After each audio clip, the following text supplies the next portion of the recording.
E whaatala whātula o Samoa Entertainment TV mai e pia. I le tulilo aina o le tangi le sui whaia ina le HRPP, le sunga ngātolo ai a matanga kilo, o le solua le mai sonei, na tula iaila na mōli maulo na whā, le tamaya tawalo ia e whaingalu inga kāmuta, e nofo foi i iwa, i le mea o iailo na tina mai o whai puipo. O le mōli mau tawalo i o le stona i a olumanai, le aso sao le laupama, na abatua ia mangele se kati se tupe i a teia. O lana tala, e alane ua toi langona lona fia inu, maalua ilo le fale o lana faa uola te tala noa, ai whaiane lana wo, e o esu ese la sui tau vao le palota, e mawai se la fsosani. Na o mua le fale o le tama ngatolo ai le mawatu iai, maoloa ia mangele se kati, na mawatu ilo na fale maaluane la tau tala noa, o le tai au e tusa o le valu le iwa, ma ia fai ia mangele, e malie e iaile mea na wane ai mana umila na fsosoani. Ai na ilo ane mangele lo na vae na la vea ma fasili pe a faina. Ai fai atu iai, o le isi mele na maa mai ai, o sau fsosoani mateo ai falma e va ailo vai.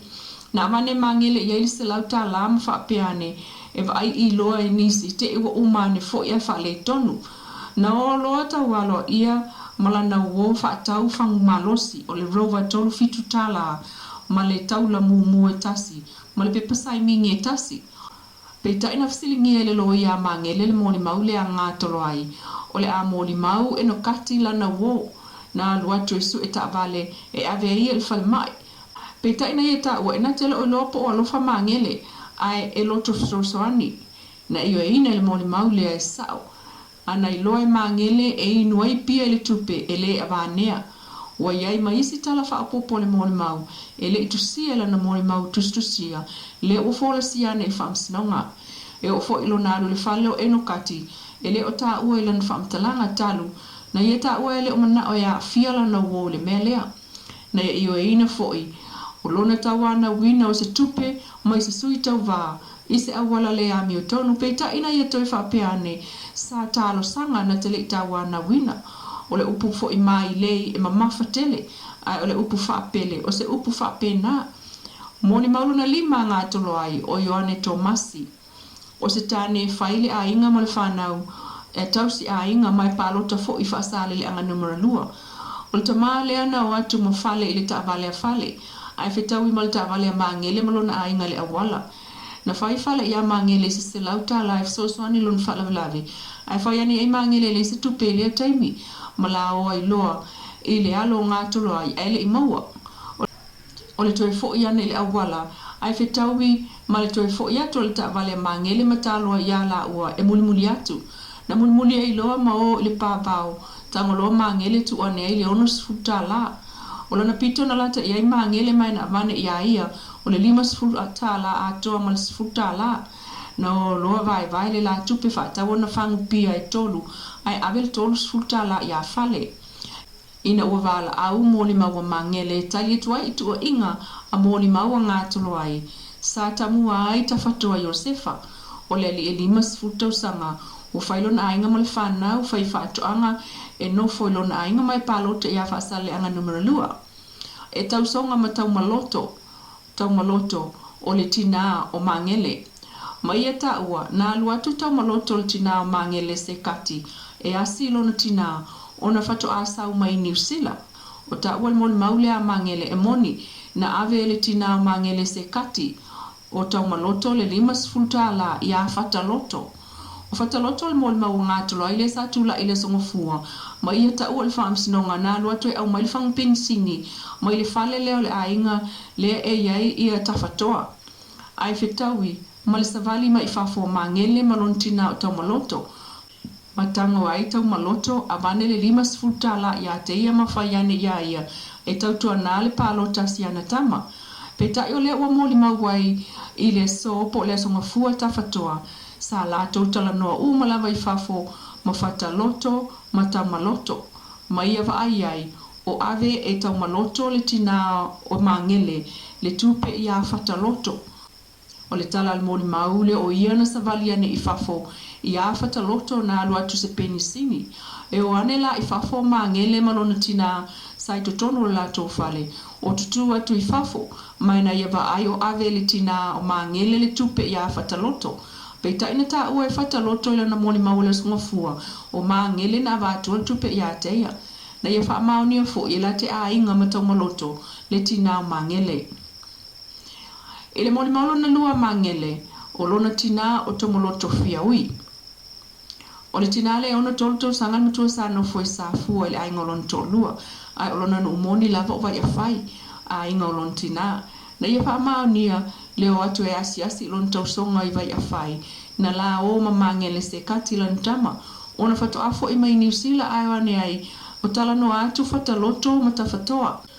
na savali sa o mangele lana tama ile tavale el wane ia feilo ia fataloto a tala noa matafatoa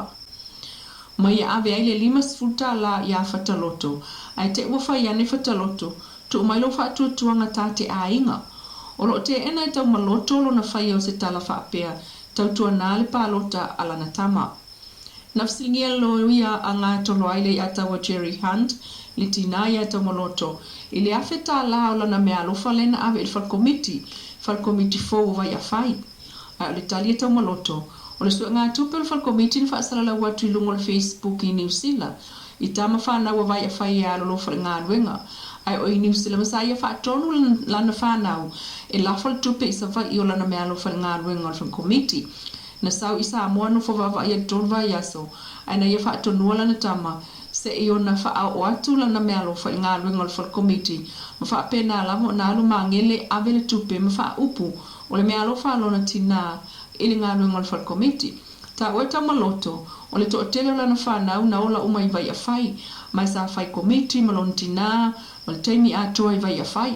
ai e fia fsoswani ili sto ngā tupe na alu atu ilungo le Facebook pe ta ina mori mau va sati mo ngā tolo ai le songa fua sulono tau sanga le nuule o vai a fai o iai ili iwa ai lava ia tau maloto pe ta altali tau maloto e fo watu tangata na awana maliu lo le usolon to olua olo malana whanau I sa fua e no nofo ai ai ta ua tau maloto o lan tama mangele o le matai e nofo I savai o le ala le na la fua ila na mea lofi savai e alu mangele mo moli komiti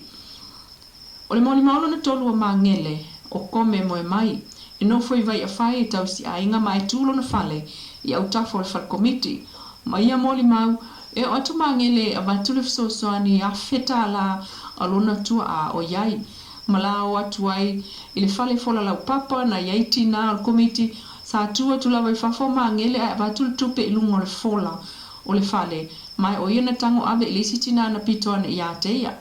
ai pepelo vasati ele iai vasati il terminalo tua I mangele mal tupe o vasati il mole mau ngā tolo ai na mole mau le asonga fua o iana avatu I mangele le tupe o le mole mau a kome o iana whaaftai ia mangele le soroswani mai o le tupe lea na avatu na ia ave ia salaina ma na tele ilo le taimi na ave ia vasati o le whailau tusi al komiti